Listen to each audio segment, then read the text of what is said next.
الحمد للہ رب العالمین والصلاة والسلام علی اشرف الانبیاء والمرسلین اما بعد فاعوذ باللہ من الشیطان الرجیم بسم اللہ الرحمن الرحیم خذ من اموالہم صدقۃ تطہرہم وتزکیہم بہا وصل علیہم ان صلاتک سکن لہم واللہ سمیع علیم۔ وقال اللہ تبارک وتعالی فی الکلام المجید وفی اموالہم حق للسائل والمحروم صدق اللہ العظیم۔ اللہم صلی علی سیدنا مولانا محمد معدن الجود والکرم وآلہ واصحابہ وابنہ الکریم وبارک وسلم۔ اللہ رب العزت کی توفیق اور اس کی عنایت سے جمعۃ المبارک کے اس بابرکت دن ہم اپنے خالق و مالک کی بارگاہ میں حاضر ہیں۔ دعا کیجئے اللہ رب العزت اپنے فضل و کرم سے زندگی کے آخری سانس تک اپنی چوکھٹ پر سجدہ ریزی کی توفیق عطا فرمائے۔ حضرات، یہ شعبان المعظم کا رحمتوں اور برکتوں والا مبارک مہینہ ہے اور اللہ رب العزت کے پاک کلام میں سے دو مختلف مقامات سے جو حصے تلاوت کرنے کا شرف حاصل کیا، اس کی روشنی میں کچھ گزارشات آپ حضرات کی خدمت میں آج زکوٰۃ کے حوالے سے پیش کرنے کی سعادت حاصل کرنی ہے۔ پہلی جو آیہ مبارکہ ہے سورہ توبہ کی، اس میں اللہ رب العزت نے ارشاد فرمایا اعوذ باللہ من الشیطان الرجیم خذ من اموالہم صدقۃ تطہرہم وتزکیہم بہا، کہ اے حبیب صلی اللہ علیہ وسلم آپ ان کے اموال میں سے صدقہ لے کر انہیں پاک کر دیں اور انہیں بابرکت بنائیں، پاکیزہ بنائیں۔ اور پھر آگے وصلی علیہم، اور ان کے لیے دعا فرمائیں ان صلاتک سکن لہم، بے شک آپ کی دعا ان کے لیے تسکین کا باعث ہے۔ واللہ سمیع علیم، اور اللہ تعالیٰ سب کچھ سننے والا جاننے والا ہے۔ حضرات، جو ہمارا دین ہے، دین اسلام، اس نے غریبوں کے مسئلے جو حل فرمائے ہیں اور غربت کا مسئلہ جو حل کیا ہے اور غربت کا جو حل اسلام نے پیش کیا ہے، اور جس طرح ضرورت مندوں اور غریبوں، مسکینوں، بے سہارا لوگوں کی کفالت کا جو نظام قائم کیا ہے، اس کی مثال دنیا کے اندر کہیں اور نہیں ملتی۔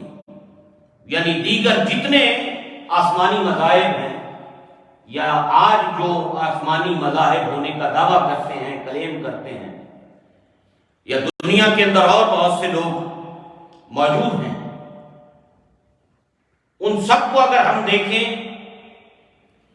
تو یہ بات روز روشن کی طرح آیا ہے کہ جو نظام اسلام نے عطا کیا ہے غربت کے حل کے لیے، غریبوں کی، مسکینوں کی، بیواؤں کی، یتیموں کی کفالت کے لیے، اس کی مثال دنیا کے کسی اور مذہب میں ملتی نہیں۔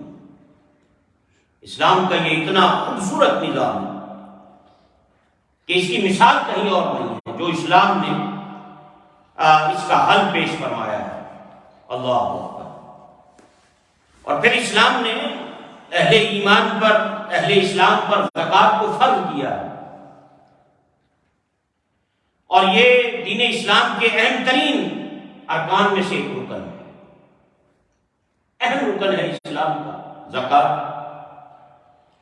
اور اسے اللہ رب العزت نے فرض فرمایا ہے، اور اس کی فرضیت کا اگر کوئی شخص انکار کرے تو وہ دائرہ اسلام سے باہر ہو جائے گا۔ اس کی فرضیت کا انکار کرنے والا میں نہیں مانتا کہ زکوٰۃ چاہیے کوئی نہیں۔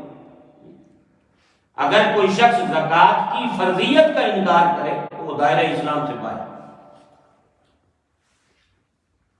قرآن حکیم اور کی جو ابتدائی آیات ہیں، ابتدائی جو صورتیں ہیں جو مکہ مکرمہ میں نازل ہوئی ہیں، تو اس میں اگر آپ غور فرمائیں اور اس کے اندر دیکھیں ان آیات بینات کو، تو بالکل ابتدائی دور ہی سے اسلام نے اس جانب لوگوں کو متوجہ کرنا شروع کر دیا تھا۔ ابتدائی اسلام کے اندر ہی اللہ اور اس کے رسول صلی اللہ علیہ وسلم نے لوگوں کو خرچ کرنے کے بارے میں، غریبوں پہ خرچ کرنے کے بارے میں، یتیموں پہ خرچ کرنے کے بارے میں تدریجاً تھوڑا تھوڑا متوجہ کرنا ساتھ شروع کر دیا۔ اور جہاں نماز کی بات آئے گی وہاں ساتھ ہی آپ کو اس حوالے سے زکوٰۃ کی اہمیت اور زکوٰۃ کی طرف ترغیب بھی ساتھ ساتھ آپ کو ملتی چلی جائے۔ یعنی یہ ایسا اہم ترین ایک فریضہ ہے کہ جس کی جانب ابتدائی اسلام ہی سے بندوں کو متوجہ کیا گیا اور ان کو اس جانب ان کو راغب کیا گیا۔ مثلا سورہ مدثر ہے قرآن حکیم کی، یہ ابتدائی نازل ہونے والی صورتوں میں ایک صورت ہے، سب سے پہلے جو صورتیں نازل ہوئی ہیں، اور اس میں قیامت کے مناظر بیان ہوئے۔ ایک طرف جنتی ہیں، ایک طرف دوزخی لوگ بیٹھے آپس میں بات کر رہے ہیں، اور ان کا جو مکالمہ اور ان کی جو ٹاک ہے آپس میں، قرآن حکیم نے آپ اس کو ذکر کیا ہے اس کا، اللہ اکبر۔ تو اس میں اللہ رب العزت نے ارشاد فرمایا، رب کریم نے فرمایا کہ وہ دوزخی اور جنتی دونوں آپس میں بات کر رہے ہیں۔ جنتی پوچھتے ہیں ان سے کہ تمہیں دوزخ میں کون سی چیز لے کر گئی؟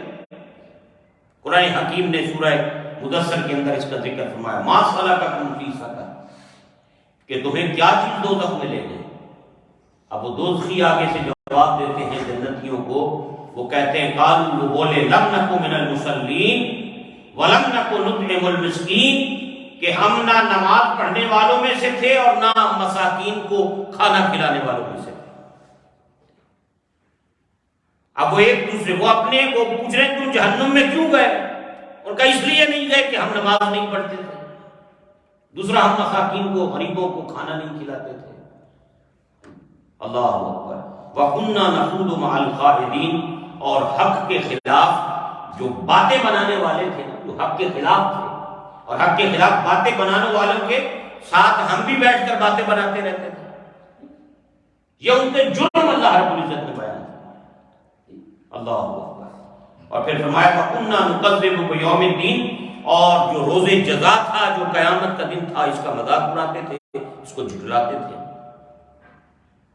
یعنی ابتدائی اسلام میں جو صورتیں نازل ہوئی ہیں ان میں ان چیزوں کا ذکر آیا ہے ساتھ ساتھ۔ اللہ رب العزت نے وہ منظر بیان کیے، وہ چیزیں بیان کی۔ یعنی نبی پاک صلی اللہ علیہ وسلم نے جو اسلام کی دعوت جب اس کا آغاز کیا اور اسلام کا پیغام دنیا کو دیا، اور پھر جیسے ہی نماز فرض ہوئی اور ساتھ ساتھ یہ غریبوں پہ خرچ کرنا، مسکینوں پہ خرچ کرنا، بھوکوں کو کھانا کھلانا، پیاسوں کو پانی، ان چیزوں کی طرف ترغیب جو ہے وہ اسلام نے ساتھ ساتھ دینی شروع کر دی تھی۔ لیکن جو اس کا منظم ایک سسٹم بنا ہے پورا، وہ اس وقت قائم ہوا جب مدینہ منورہ میں اسلامی اسٹیٹ قائم ہوئی، ریاست قائم ہوئی۔ نبی پاک صلی اللہ علیہ وسلم ہجرت فرما کر آئے، مسلمانوں کی ایک اسٹیٹ بن گئی، ریاست بن گئی اسلامی۔ اب اس میں احکامات اور اس میں ساری چیزیں، اس کے قوانین اور ایوری تھنگ جو تھا وہ اس کے اندر، وہاں پر یہ ساری چیزیں جو ہیں وہ سامنے آئی، اور باقاعدہ ایک منظم صورت جو ہے اس کی وہ وہاں سے ہمیں نظر آتی ہے۔ اللہ اکبر۔ اسی طرح سورہ ذاریات میں اللہ رب العزت نے ارشاد فرمایا جنتوں اور اس کی نعمتوں کے جو مستحق متقین لوگ ہیں نا، اللہ نے ان کا ذکر فرمایا، ان کا ذکر رب کریم نے فرمایا۔ اللہ اکبر۔ اور ان کی ایک نمایاں خصوصیت جو بیان فرمائی نا، وہ فرمایا وَفِي أَمْوَالِهِمْ حَقٌّ لِلسَّائِلِ وَالْمَحْرُومِ، ارشاد فرمایا اور ان کے مالوں میں حق ہے سائل کا اور محروم لوگوں کا۔ متقی لوگ جو ہیں، جو اللہ کے پاک باز بندے ہیں، ان کے مالوں کے اندر حق ہے سائلوں کا، محروموں کا۔ یہ قرآن حکیم نے متقین لوگوں کی جو صفات بیان کی، ان میں سے ایک صفت ان کی یہ بھی بیان کی کہ اللہ نے نیک لوگوں کو جو مال عطا کیا ہے، جو دولت عطا کی ہے، اس میں حق ہے کہ رب کے دیے ہوئے اس مال میں سے وہ سائل کو بھی دیں، محروم لوگوں کو بھی دیں، جو حقدار لوگ ہیں ان کو بھی عطا کریں، ان کی بھی وہ خدمت کا فریضہ۔ اللہ اکبر۔ اور اس آیہ کریمہ میں علماء فرماتے ہیں سائل سے مراد وہ ہے جو مستحق ہو اور خود سوال کرے، جس کے پاس کچھ نہ ہو اور وہ سوال کرے، وہ مراد ہے اس سے یہاں پر۔ اور فرمایا محروم وہ ہے کہ جس کے پاس کوئی مال ہو اور نہ کوئی ہنر ہو، نہ کوئی کسب ہو، کوئی شاہی اور ریکارڈ نہ ہو۔ محروم اسے کہتے ہیں جس کے پاس کچھ بھی نہ ہو، کوئی سکل بھی نہ ہو، مال بھی نہ ہو، دولت بھی نہ ہو، کچھ بھی نہیں ہے، خالی ہاتھ ہے، وہ محروم ہے۔ وَفِي أَمْوَالِهِمْ حَقٌّ لِلسَّائِلِ وَالْمَحْرُومِ۔ جو نیک لوگ ہیں، متقی لوگ ہیں، ان کی ایک خصوصیت یہ ہے کہ اللہ نے ان کے مالوں میں سائل کا بھی حق رکھا ہے، محروموں کا بھی حق رکھا ہے۔ اللہ نے اگر انہیں مال دیا ہے تو انہیں یہ ذہن نشین رکھنی چاہیے بات کہ میرے اس مال میں میرے رب نے سائل کے لیے اور محروموں کے لیے اس میں حق رکھا ہے، اور مجھے ان کا حق ادا کرنا ہے۔ اللہ اکبر۔ اور پھر قرآن حکیم نے آگے بھی مختلف مقامات پر ارشاد فرمایا وَآتِ ذِی الْقُرْبَىٰ حَقَّهُ، اور رشتہ داروں کو ان کا حق دو۔ اللہ نے اگر آپ کو مال دیا ہے تو آپ کے مال میں آپ کے رشتہ داروں کا بھی حق ہے، جو غریب ہیں، بے سہارا ہیں، یتیم ہیں، غریب ہیں، بیوہ ہیں، جو مساکین ہیں، جن کے پاس کچھ نہیں۔ قرآن حکیم نے، یعنی یہ قرآن حکیم کی جو شروع میں ابتدائی اسلام میں جو صورتیں نازل ہوئی ہیں نا، اس میں اللہ رب العزت نے ان تمام باتوں کا ذکر فرمایا۔ اللہ اکبر۔ وَآتِ ذِی الْقُرْبَىٰ حَقَّهُ وَالْمِسْكِینِ وَابْنَ السَّبِیلِ، اور رشتہ داروں کو اس کا حق دو۔ پھر آگے فرمایا کہ مساکین کو حق دو اور مسافر کو اس کا حق دو۔ بندہ سفر میں جا رہا ہے، مال گم ہو گیا، چوری ہو گیا، اپنے ملک اپنے شہر کے اندر بندہ ٹھیک ٹھاک ہے، کھاتا پیتا ہے، لیکن مسافرت کے اندر حالت ایسی ہوگی کہ اب کچھ نہیں ہے پاس۔ تو اہل ایمان کو اس طرف متوجہ کیا ہے کہ اگر ایسی کسی پر سچویشن آ جائے تو تم نے اس کی مدد کرنی ہے۔ تمہارا رشتہ دار ہے، کوئی مساکین ہے، غریب ہے، ان کا خیال کرنا ہے۔ یہ اسلام کا جو خوبصورت نظام ہے نا، دوسروں کی مدد کرنے والا، دنیا کے کسی اور مذہب میں اس کی مثال نہیں ملتی۔ یہ جو نظام زکوٰۃ ہے یا صدقہ و خیرات کا جو اسلام ہمیں تعلیم دیتا ہے، تلقین کا، دنیا کے کسی اور مذہب میں جو وہ مذاہب جو آج آسمانی مذاہب ہونے کا کلیم کرتے ہیں، کسی میں ایسی مثالیں ہیں ہی نہیں، ایسی تعلیم کہیں اور ہے ہی نہیں جو اللہ اس کے رسول صلی اللہ علیہ وسلم نے بیان کیا۔ تو قرآن حکیم نے آگے بھی ایک اور آیت مبارکہ سورہ روم میں بھی یہی بات ارشاد فرمائی کہ جو تمہارے مومن رشتہ دار ہیں ان کو ان کا حق دو۔ ذی القربیٰ حقہ والمسکین وابن السبیل ذالک خیر للذین یریدون وجہ اللہ۔ اللہ اکبر۔ اور مسافروں کو ان کا حق دو، اور یہ طریقہ بہتر ہے ان لوگوں کے لیے جو اللہ کی خوشنودی چاہتے ہیں، جو اللہ کی رضا چاہتے ہیں۔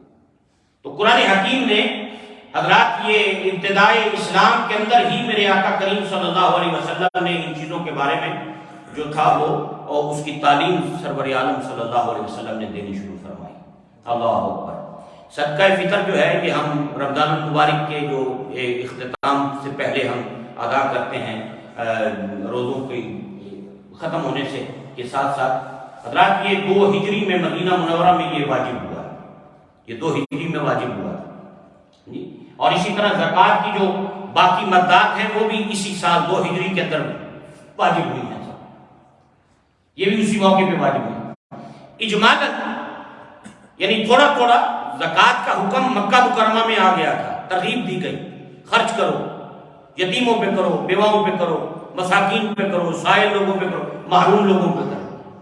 لیکن جب مسلمان ایک اجتماعی شکل اختیار کی، اسٹیٹ نے جب ریاست قائم ہوئی مدینہ میں، جب نبی پاک علیہ السلام تشریف لے آئے، قوانین وضع ہوئے، اصول بنائے گئے، ضابطے بنائے گئے، وہاں پھر اس کی ساری تفصیلات جو تھی وہ وہاں کے اوپر، وہاں جا کر اس کو ایک منظم شکل جو ہے وہ وہاں پر ملی۔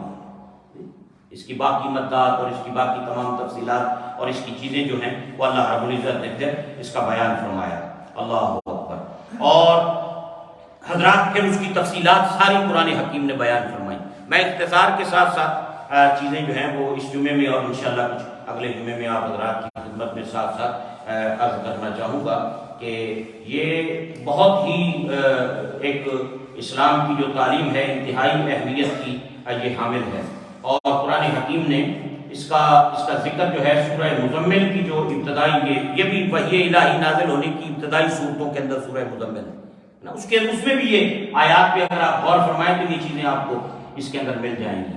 اللہ اکبر۔ واقعی الصلاۃ وآتوا الزکاۃ، فرمایا کہ تم نماز قائم کرو اور زکات ادا کرو، وَأَقْرِضُوا اللَّهَ قَرْضًا حَسَنًا، اور اللہ کو قرض حسن دیا کرو، اور اللہ کو قرض حسن دیا کرو۔ وَمَا تُقَدِّمُوا لِأَنفُسِكُم مِّن خَيْرٍ تَجِدُوهُ عِندَ اللَّهِ، اور جو بھلائی تم اپنے لیے آگے بھیجو گے اسے اللہ کے حضور بہتر اور بزرگ تر پاؤ گے۔ جب تم وہاں جاؤ گے جو نیکیاں تم نے وہاں بھیجی ہوں گی وہ بڑی عزت شرف کے ساتھ تمہیں وہاں پر نظر آئیں گی، تمہارے بھیجے ہوئے اعمال، تمہارا صدقہ خیرات رب کے ہاں بہتر صورت میں تم پاؤ گے۔ یعنی پھر آگے ارشاد فرمایا اللہ اکبر، ان اللہ هو خیر واعظم اجرا واستغفر اللہ، اور اللہ سے استغفار کیا کرو۔ عرض کرنے کا مقصد یہ کہ جو ابتدا میں جو چیزیں جتنی آیات نازل ہوئی ہیں، صورتیں نازل ہوئی، ان سب میں ترغیب دینا شروع کر دی تھی ساتھ ساتھ، اور قرآن حکیم کے اندر اس کا بڑا تفصیل کے ساتھ اس کا ذکر آیا ہے، اور بہت مرتبہ اس کا ذکر اللہ رب العزت نے فرمایا۔ اور مدینہ منورہ میں پھر جب اس کا پورا ایک سیٹ اپ اور ایک نظام اس کا جو قائم ہوا، پھر اس میں تفصیلات اللہ رب العزت نے ساری بیان فرمائی۔ سورہ توبہ میں پھر اللہ رب العزت نے مصارف زکوٰۃ کا بیان فرمایا، کلیئر کٹ ایک ایک حکم جو ہے وہ اللہ رب العزت نے اس کا بیان فرما دیا۔ سورہ توبہ کے اندر اللہ رب العزت نے ان لوگوں کا ذکر کیا جن پر زکوٰۃ خرچ کی جائے گی، جن کو زکوٰۃ دی جائے گی، مصارف زکوٰۃ جسے ہم کہتے ہیں۔ زکوٰۃ کن کو دینی ہے، کہاں خرچ کرنی ہے، ان کا ذکر اللہ رب العزت نے قرآن حکیم کے اندر فرما دیا، اور اس کی تفصیلات ہے آگے احادیث مبارکہ کے اندر علماء نے ان کو بیان فرما دیا ہے۔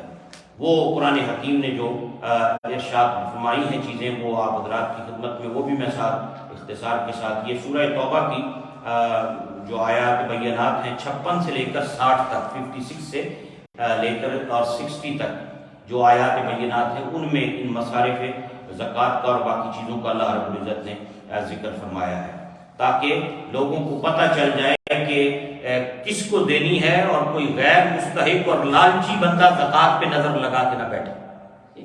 قرآن حکیم نے کلیئر کر دی بات کن کو دینی ہے۔ اللہ رب العزت نے ارشاد فرمایا انما الصدقات للفقراء والمساکین۔ پہلی دو باتیں اللہ رب العزت نے یہاں پر جو ارشاد فرمائی ہیں، فرمایا کہ یہ صدقات تو دراصل فقیروں کے لیے ہیں اور مسکینوں کے لیے ہیں۔ انما الصدقات للفقراء والمساکین، یہ زکوٰۃ جو ہے، یہ صدقات جو ہیں تمہارے، یہ کن کے لیے ہیں؟ ان میں پہلے دو مصرف جو اس کے بیان کیے اللہ رب العزت نے، فرمایا کہ وہ فقراء کے لیے ہیں اور وہ مساکین کے لیے۔ فقیر، پہلا مصرف فقیر، دوسرا مصرف مسکین۔ آپ فقیر کو زکوٰۃ دے سکتے ہیں اور مسکین کو زکوٰۃ دے۔ اب فقیر اور مسکین کی ڈیفینیشن کیا ہے؟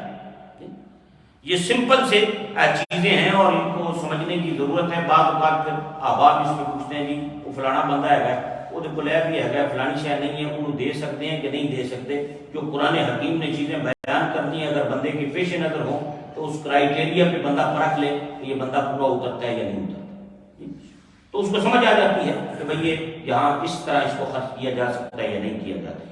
علماء کہتے ہیں فقیر وہ ہوتا ہے جس کے پاس مال تو ہو لیکن نصاب سے کم ہو۔ فقیر اسے کہتے ہیں جس کے پاس مال ہو لیکن نصاب سے کم ہو۔ اب نصاب کیا ہے؟ 7.5 تولے سونا یا 52.5 تولے چاندی یا اس کے برابر اماؤنٹ پیسے، ٹھیک ہے. اور یا اسی طرح اگر سامان تجارت ہے تو وہ الگ سے ایک چیز ہے، وہ تو مسکین کے پاس سامان تجارت دوبارہ کہاں سے ہوگا. مسکین وہ ہے، فقیر وہ ہے جس کے پاس مال ہے لیکن نصاب سے کم ہے. 7.5 تولے سونے کی جو مالیت ہے، جو ریٹ ہے، اتنے پیسے بھی اس کے پاس نہیں ہیں، اس سے تھوڑے ہیں. یا 52.5 تولے چاندی لگا لیں، اس کی اماؤنٹ سے بھی کم اس کے پاس اماؤنٹ موجود ہے، وہ صاحب نصاب نہیں ہے تو اس کو فقیر کہا جائے گا. ایسے شخص کو زکوٰۃ دی جا سکتی ہے. پھر قرآن حکیم نے دوسرا جو بات ارشاد فرمائی یہاں اس میں انما الصدقات للفقراء والمساکین. ایک تو فقیر ہو گیا کہ اس کے پاس نصاب سے کم ہے، اور مسکین وہ ہے جس کے پاس کچھ بھی نہ ہو. وہ دے کول تے نصاب کولوں گھٹ سی تھوڑا بہت، یہ کول کچھ بھی نہیں ہے، نہ پہننے کے لیے، نہ کھانے کے لیے، نہ زندگی کا نظام چلانے کے لیے، بلکہ اس کو سوال کرنا پڑتا ہے، اسے مانگنا پڑتا ہے. ایسا بندہ ہے جن کو کچھ بھی نہیں. تو اب یہ دو باتیں ذہن نشین ہمیں ہمیشہ کے لیے وہ رکھنی ہوگی کہ جس کے پاس کچھ بھی نہ ہو، کھانے کے لیے روٹی، پہننے کے لیے کپڑے، مانگنے کی اسے ضرورت ہو، بالکل ہی کچھ نہیں ہے کسی کے پاس. اللہ اکبر. تو ایسی صورت کے اندر ایسے لوگوں کو زکوٰۃ جو ہے وہ قرآن حکیم نے کہا وہ دی جا سکتی ہے. انما الصدقات للفقراء والمساکین والعاملین علیہا. اور ان کے لیے جو عاملین ہیں، یعنی اسلامی ریاست اور اسلامی اسٹیٹ کے اندر زکوٰۃ کی وصولی کا جو ایک پورا سسٹم اور ایک نظام قائم کیا گیا، اس میں کچھ لوگ مقرر کیے گئے جنہیں عاملین کہا جاتا تھا. ان کی ڈیوٹی اور جاب یہ ہوتی تھی کہ وہ علاقہ وائز ہر علاقے سے لوگوں سے، مالداروں سے زکوٰۃ وصول کرتے تھے اور لا کر مسلمانوں کے بیت المال میں جمع کرتے تھے. خلیفہ وقت کے پاس وہ آتی تھی، وہاں سے وہ پھر پوری امت کے غریبوں کے اندر اپنے اپنے علاقوں کے اندر وہ تقسیم ہوتی تھی. تو جو لوگ یہ جاب کرتے تھے عاملین، ان کی تنخواہیں بھی اسی زکوٰۃ میں سے دی جا سکتی ہیں. یہ مصرف بھی قرآن حکیم نے خود بیان کر دیا کہ جو عاملین ہیں، اکٹھی کرنے والے ہیں، زکوٰۃ کلیکٹ کرنے کی جاب کرنے والے لوگ ہیں، ان کی تنخواہیں بھی اس میں سے دی جا سکتی ہیں. یہ قرآن حکیم نے خود یہ بات، اس کا مصرف تیسرا جو ہے وہ بیان کر دیا. انما الصدقات للفقراء والمساکین والعاملین علیہا. اور پھر آگے فرمایا والمؤلفۃ قلوبہم. اور ان لوگوں کو بھی زکوٰۃ دی جا سکتی ہے جن کی دل جوئی مقصود ہو. ابتدائی اسلام کے اندر چونکہ مسلمانوں پر کفار اور مشرکین بڑا ظلم ڈھاتے تھے، غلامی کا کنسیپٹ تھا، اب وہ ختم ہو گیا. یہ جو مد ہے، علماء نے کہا کہ یہ اب ختم ہو چکی ہے، منسوخ ہو چکی ہے، کیونکہ اب وہ کنسیپٹ اور وہ تصور یہاں پر موجود نہیں ہے. پہلے لوگوں کو غلام بنا لیتے تھے، ظلم کرتے تھے، ان کو چھڑوانا یا کوئی ایسا بڑا کافر جس کو اسلام کے قریب لانا مقصود ہوتا اور اس کو اس مد کے اندر سے خرچ کر کے اس کی کوئی تالیف قلب کے لیے کوئی ایسا کام کر دیا، اس کو دے دیا تاکہ وہ اسلام کی جانب متوجہ ہو. تو ایک یہ بھی مد قرآن حکیم نے اس کا ایک مصرف جو ہے وہ بیان فرمایا ہے. جن کی دل جوئی مقصود ہو ان کو بھی یہ اس کا بھی خرچ کیا جا سکتا ہے. پھر آگے فرمایا وفر رقاب، یہ گردنیں چھڑانے کے لیے، یعنی غلاموں کو غلامی کی زندگی سے نکالنے کے لیے. بڑے بڑے لوگوں نے غلام بنائے ہوئے تھے لوگوں کو، تو فرمایا اگر زکوٰۃ دے کر کسی کو غلامی سے نکال کر آزاد کروا سکتے ہو تو زکوٰۃ کے مال سے اسے غلامی کی زندگی سے نکال. اب وہ ختم ہو گیا سلسلہ. پہلے جس طرح انسانوں کو لوگ غلام بنا لیتے تھے، فروخت کر دیتے تھے، سیل ہوتے تھے بندے جانوروں کی طرح جناب انسان. یہ اسلام کی کتنی بڑی برکت ہے. یہ میرے اور آپ کے آقا مولا جناب محمد رسول اللہ صلی اللہ علیہ وسلم کا عطا کردہ کیسا خوبصورت نظام ہے. آپ خدا کی قسم پیچھے ہسٹری پڑھ کے دیکھیں، اس دور کی زمانہ جاہلیت کی باتیں عقل دنگ رہ جاتی ہیں. آج تو پڑھی لکھی دنیا ہے، اس وقت کیا حالات تھے. اور ان حالات میں کس طرح ان لوگوں نے اسلام کی جو خدمت ہے اور اسلام کا فریضہ ہے اور کس طرح اسلام پر استقامت اور ثابت قدمی ان لوگوں نے اختیار فرمائی ہے۔ اللہ اکبر۔ تو ایک قرآن حکیم نے یہ بھی ذکر فرمایا کہ جس کا معاہدہ ہو مالک سے اس کی رقم دے کر اس کو آزادی حاصل کروائی جا سکتی ہو، تو یہ جو شک ہے یہ بھی اس وقت موجود نہیں ہے سوسائٹی کے اندر اور معاشرے کے اندر۔ پھر قرآن حکیم نے ارشاد فرمایا والغارمین، اور قرض داروں کی مدد کرنے میں۔ اگر بندہ مقروض ہے، بہت زیادہ قرضے کے اندر دبا ہوا ہے اور اس کو اس قرضے سے نکالنا مقصود ہے، بعض جگہ ایسی صورتیں مل جاتی ہیں کہ لوگوں نے سود پہ پیسہ لیا ہوا ہے، اب وہ سود در سود اسی کے اندر پھنسے ہوئے ہیں، نکلنے کی کوئی صورت نہیں نکل پاتی اور بندے پھنسے ہوئے ہیں۔ اور کئی جگہ ابھی بھی کئی جگہ ایسی باتیں سننے میں بعض اوقات یہاں بھی ملتی ہیں جی۔ تو ایسی صورت میں کسی قرض دار کو بھی زکوٰۃ دے کر اسے قرض کی اور اس سود کی لعنت سے بچانے کے لیے بھی اس کو استعمال کیا جا سکتا ہے کہ آپ اس کو جس مرض میں اور جس وہ مصیبت کے اندر پھنسا ہوا ہے اس کو آپ نکال سکتے ہیں۔ تو قرآن حکیم نے یہ بھی ارشاد فرمایا والغارمین، قرض داروں کی مدد کرنے کے لیے بھی اسے استعمال کر سکتے ہیں۔ وفی سبیل اللہ، اور راہ خدا میں بھی فی سبیل اللہ کاموں کے اندر بھی اس کو استعمال کیا جا سکتا ہے۔ علماء نے فی سبیل اللہ سے مراد جو ہے اس کی مختلف جو تعریفیں فرمائی ہیں، بعض کہتے ہیں اس سے خدا کی راہ سے مراد جہاد ہے کہ آپ اس مصرف میں اس کو استعمال کر سکتے ہیں، اور بعض علماء جہاد فی سبیل اللہ سے مراد ہر وہ نیکی کا کام لیتے ہیں جو اللہ اس کے رسول صلی اللہ علیہ وسلم کے لیے ہو، اللہ کے راستے میں ہو، دین کی خدمت کے لیے ہو، وہ تمام صورتیں وہ اس سے مراد لیتے ہیں۔ اور بعض علماء نے فی سبیل اللہ سے مراد طالب علم لی ہے، اس سے مراد وہ لوگ ہیں جو طلب علم کے اندر مصروف ہیں لیکن ان کے پاس مال نہیں ہے، اور ان کی مدد کرنا اور ان کی خدمت کرنا اور ان کے لیے وسائل پیدا کرنا، اور یہ اس کے لیے اس کو استعمال کیا جائے۔ تو قرآن حکیم نے یہ بھی اس کا وابن السبیل۔ پھر اگلا جو 8واں اللہ رب العزت نے بیان فرمایا ہے وہ ہے مسافر۔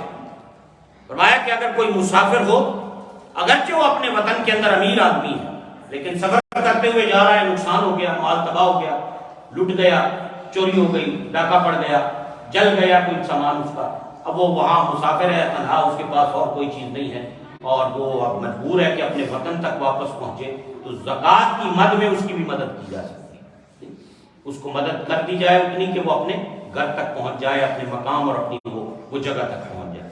تو قرآن حکیم نے حضرات یہ مصارف جو ہیں وہ خود بیان کر دی اللہ رب العزت، اور یہ 8 مصارف خود قرآن نے زکوٰۃ کے بیان کر دی، اور اس کے بعد پھر جس طرح باقی شرائط ہیں وہ شرائط بھی قرآن حکیم کی تعلیمات کی روشنی میں علماء نے اس کا ذکر جو ہے وہ فرما دیا ہے۔ پہلی شرط یہ ہے اسلام، کہ بندہ مسلمان ہو، زکوٰۃ مسلمان پر فرض ہے، اس کے لیے اسلام شرط ہے کہ بندہ مسلمان ہے، اسلام شرط ہے اور اس پر زکوٰۃ فرض ہے۔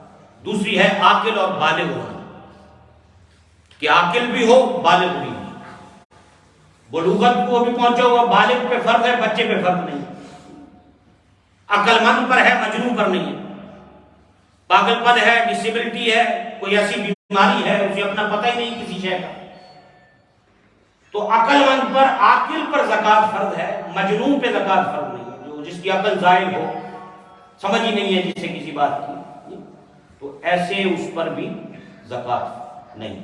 زکوٰۃ عاقل پہ فرض ہے، بالغ پہ فرض ہے۔ اور تیسری بات یہ ہے کہ وہ بڑھنے والے مال نامی، بڑھنے والے مال کا مالک ہو، جس میں بڑھوتری ہوتی ہے، اضافہ ہوتا ہے، بڑھنے والا مال، اس کا وہ نصاب کا مالک ہو، اور نصاب کیا ہے؟ وہ 7.5 تولے سونا، 52.5 تولے چاندی، یہ اس کا نصاب ہے۔ اور 7.5 تولے سونے کی قیمت بھی آپ اندازہ کر لیں، آج کے دور میں 52.5 تولے چاندی کی قیمت بھی لگا لیں تو میرے خیال وہ تو شاید 1000-1500 پاؤنڈ کے قریب ہی جا کے کچھ بنے گی، تو انٹرنیٹ سے سرچ کر کے اگر آپ دیکھیں تو نصاب اتنا جو ہے نا وہ ہونا چاہیے۔ اللہ اکبر۔ اور ایک شرط یہ بھی ہے کہ وہ مقروض نہ ہو، مقروض نہ ہو، خود جی قرض نہ ہو، اس پر مقروض نہ ہو، یہ بھی ایک شرط ہے۔ اور ایک شرط اس پر یہ ہے کہ سال گزرے اس کے اس مال کا، سال گزرنا بھی شرط ہے۔ پچھلے سال یکم رمضان کو ہمارے پاس پیسے آ گئے، اس سال یکم رمضان تک وہ مال میرے پاس موجود رہا، تو اب مجھ پر زکوٰۃ اس کی دینی لازم ہوگی اگر وہ نصاب کے مطابق ہے۔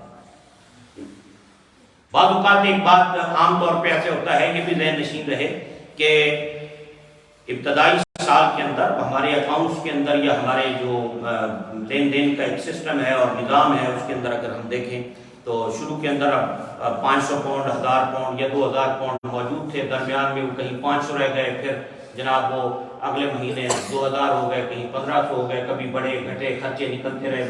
اب اگلا یہ سال نصاب کا جو تھا، کہہ لیں کہ رمضان سے پہلے اب شعبان ہے فار ایگزامپل، لیکن اب میرے پاس کہیں سے 5000 پاؤنڈ اور بھی آ گئے، تو اب وہ 5 بھی میرے اسی وقت کے اندر شامل ہو گئے۔ تو اب یہ نہیں ہے کہ اس 5000 پہ سال نہیں گزرا، وہ 5 جب پچھلے سالوں میں شامل ہو گئے تو یہ اسی کے اندر شمار کیے جائیں گے، یہ اسی کے اندر کاؤنٹ کیے جائیں گے۔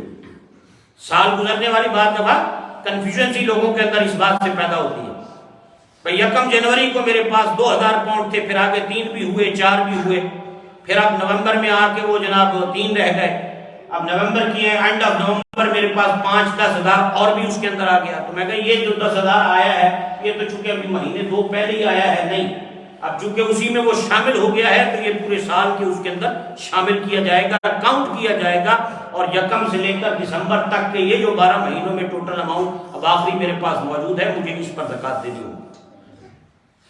تو یہ ایک چھوٹی سی بات، اور بھی اس سے متعلق بہت سی چیزیں ہیں، میں نے کچھ دوستوں نے سوالات جو بھیجے لکھے ہوئے تھے وہ میں نے سارے الگ سے لکھے ہیں، میں اگلی دفعہ انشاءاللہ اس پر بھی تفصیل کے ساتھ آپ حضرات سے جو ہے وہ گفتگو کروں گا۔ اور اس کی ایک شرط علماء نے تملیک بھی لکھی ہے۔ تملیک کہتے ہیں کسی کو مالک بنا دینا، کہ آپ جس کو زکوٰۃ دے رہے ہیں اس کو اس کا مالک بنا دیں، اس کے ہاتھ میں دے کر اس کو اس کی ملکیت، تملیک۔ اور اس میں جو علماء کے اوپینینز ہیں انشاءاللہ اس پر بھی تفصیل کے ساتھ آگے چل کے گفتگو جو ہے وہ کریں گے۔ تو بہرحال انتہائی اہم ترین یہ فریضہ ہے، اور ہمیں اپنے مالوں میں سے زکوٰۃ جو ہے اس کو پوری ایمانداری اور احتیاط کے ساتھ کوشش کر کے زیادہ نکل جائے، کم نہ نکلے، لیکن دینی چاہیے۔ اور اس کے اندر ایک حدیث پاک میرے آقا کریم صلی اللہ علیہ وسلم کی میں آپ حضرات کی خدمت میں عرض کرنا چاہتا ہوں۔ حضرت حسن بصری اس کے راوی ہیں، نبی پاک صلی اللہ علیہ وسلم فرمایا حسنوا اموالکم بالزکاۃ، اپنے مال اور دولت کو زکوٰۃ کے ذریعے محفوظ کرو۔ میں جو بندہ زکوٰۃ دیتا ہے اس کا مال محفوظ رہتا ہے، اس کے مال کو کبھی تباہی نہیں آتی، بربادی نہیں آتی، اس کا مال کبھی تباہ و برباد نہیں ہوتا، اس کا مال محفوظ رہتا ہے، اور زکوٰۃ دینے والے کے مال میں کبھی کمی نہیں ہوتی، یہ گارنٹی ہے۔ صدقہ دینے سے مال کبھی کم نہیں ہوتا۔ ہمارا قدم تو شاید یار دھماکے دے دے جو پتہ نہیں یہ کم ہو جائیں گے، کم نہیں ہوگا، اللہ اور اس میں برکت عطا کرتا ہے۔ جتنا خدا کے راستے میں آپ خرچ کریں گے اللہ اتنا آپ کو اور زیادہ عطا کرے گا۔ نبی پاک صلی اللہ علیہ وسلم فرمایا حسنوا اموالکم بالزکاۃ، اپنے مال اور دولت کو زکوٰۃ کے ذریعے محفوظ کرو۔ زکوٰۃ دو گے تمہارا مال محفوظ ہو جائے گا، سیفٹی رہے گی، گارنٹی بھی نبی پاک صلی اللہ علیہ وسلم نے۔ اور پھر فرمایا وَدَاوُوا أَمْرَاضَكُمْ بِالصَّدَقَةِ، اور اپنے مرضوں کا علاج، اپنے مریضوں کا علاج صدقے سے کیا کرو۔ فرمایا صدقہ دیا کرو، اللہ تمہارے مریضوں کو شفا دیتا ہے۔ صدقہ بلاؤں اور بیماریوں کو ٹالتا ہے۔ یعنی بزرگان دین پہلے ہوتے تھے اور کچھ نہیں ہوتا تو وہ کہتے پیاز ہی صدقہ کر دو۔ بعض لوگ ہوتے کوئی چیز پاس نہیں ہوتی تھی، گھر دیکھا یہ پیاز پڑے اور کوئی لے جاتے تھے، جاتے ہوئے کہیں کوئی راستے میں مسکین فقیر بندہ مل گیا وہی دے دیتے تھے کہ اور تو چلو کچھ نہیں یہی دے دیں۔ کسی کے پاس ایک کھجور ہوتی تھی وہ ایک کھجور ہی صدقہ کر دیتا۔ اللہ کے ہاں یہ تھوڑی اور بڑی نہیں دیکھی جاتی کہ انہیں بوری بھر کے دیتی ہے تینے ایک گنڈا دے دیتا ہے، نہیں، وہاں خلوص دیکھا جاتا ہے، نیت دیکھی جاتی ہے۔ اور جو بندہ صدقہ کرنے کا عادی ہے اللہ کی رحمتوں کا دروازہ اس کے لیے کھلا رہتا ہے، بہت ساری بیماریوں بلاؤں وباؤں سے وہ بندہ محفوظ رہتا ہے۔ اور یہ تعلیم دی ہمیں آقا کریم صلی اللہ علیہ وسلم نے وَدَاوُوا أَمْرَاضَكُمْ بِالصَّدَقَةِ وَاسْتَقْبِلُوا أَمْوَاجَ الْبَلَاءِ بِالدُّعَاءِ وَالتَّضَرُّعِ، اور فرمایا ہر مصیبت کی لہروں کا سامنا دعا سے کرو اور عاجزی سے کرو۔ جب پریشانی مصیبت آئے تو اس وقت ان مصیبت اور پریشانی کی لہروں کا جو سامنا ہے وہ دعا سے کرو اور عاجزی کے ساری کے ساتھ رب کی بارگاہ میں سر جھکا کر اس سے سوال کرو کہ مجھے اس پریشانی اور مصیبت اور دکھ سے، اس گھڑیوں سے اللہ نجات عطا فرمائے۔ تو حضور کریم علیہ السلام نے ہمیں ان چیزوں کی تلقین فرمائی ہے۔ اپنے مالوں کی زکوٰۃ دینی چاہیے اور اس کے لیے اس میں پورا اہتمام کرنا چاہیے، اور اس میں اللہ رب العزت برکتیں بھی عطا فرماتا ہے، مال محفوظ بھی رہتا ہے، غریبوں کی مدد کا سلسلہ بھی جاری رہتا ہے، اور اس میں اپنے عزیز و اقارب اور جو حقدار لوگ ہیں ان کی طرف توجہ بھی رہتی ہے، ان کی خدمت بھی رہتی ہے۔ اللہ تعالیٰ ہمیں عمل کی توفیق عطا فرمائے۔ انشاءاللہ العزیز باقی جو باتیں ہیں وہ پھر آئندہ جمعۃ المبارک میں کریں گے، باقی مسائل پر بات۔ اللہ ہم سب کو عمل کی توفیق عطا فرمائے۔ وما علینا الا البلاغ المبین۔ بہت سے حضرات نے دعاؤں کے لیے کہا،